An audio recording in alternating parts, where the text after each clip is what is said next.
Emotional intelligence, I guess, is the phrase they use, and that's when everything can be going crazy and you're able to stay calm. Now, that's part of your job, but football is very emotional. You are emotional sometimes. How do you manage emotional intelligence? I need to be cerebral sometimes while other people are enjoying the moment. That's a big part of playing the quarterback position. It's similar to being a CEO of a company. You don't ride the roller coasters. You try to just stay steady and then look towards the next thing that's coming.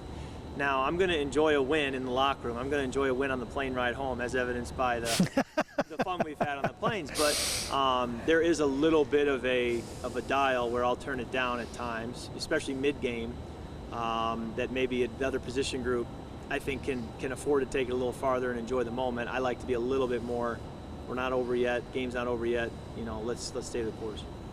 When you put the chains on the airplane, and we see this side of Kirk Cousins, are you really trying to be a leader and trying to bring in those young players and saying, I'm not separate from you, I'm one of the team? Oh, I think it's a combination of A, winning. You do that after wins, and we've been winning football games, so it starts there.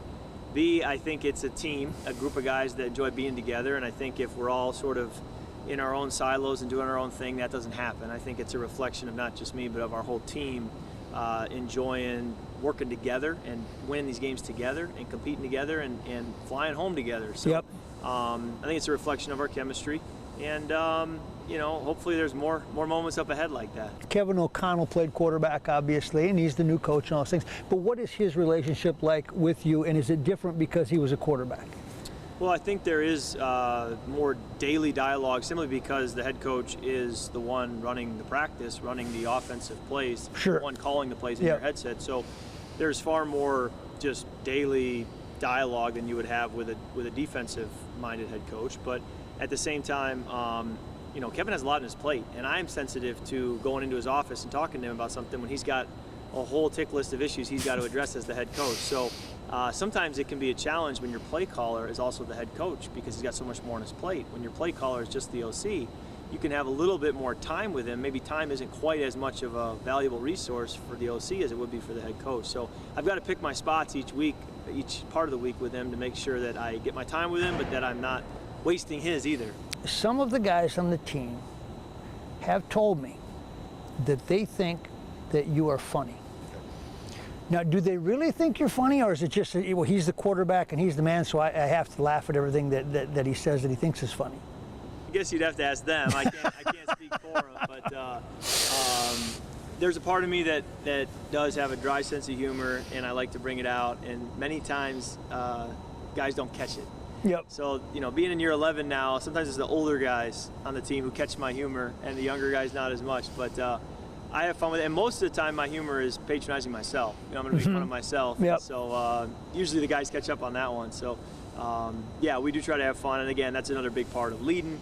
Playing the quarterback position is, having fun, making fun of yourself, and making sure this isn't just a drudge every day. Sure.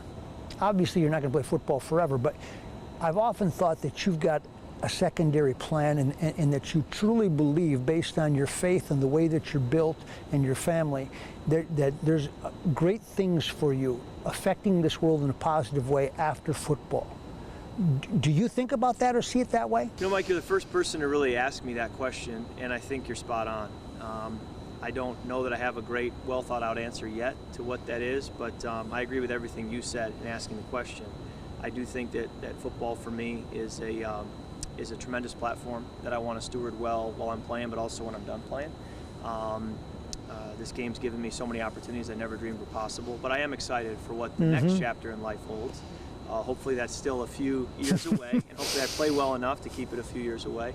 But there's no doubt that I'm aware that there'll be much more to do when football's over, and football for me is not the end-all be-all. In some ways, it's a means to an end. Yes.